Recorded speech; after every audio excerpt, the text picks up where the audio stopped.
impersonal, transpersonal, and personal open within us. And then we start to experience life in quite a different way, but not a way that denies the great challenges of human existence. And I think it's part of that, it's that part of ourselves that's not trying to protect ourselves, that will go like, it's like you roll up your sleeves and you realize, okay, there's, well, it's like the world needs you. The world needs you. And in a world today where, tragically, so many people feel like their life has so little significance, and there's so much meaninglessness and nihilism and despair because of that.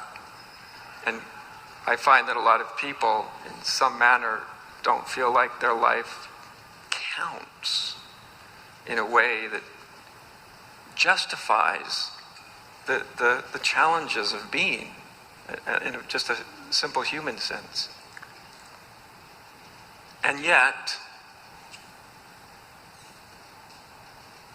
the impact that each of us and each of you will have on the world around you is probably more than you'd ever want to know. Because each of us is affecting the world in a profound way. Even the most seemingly insignificant life is extraordinarily important. I think part of what I received, at least in initial form, I didn't understand it. It was like a seed at the moment, but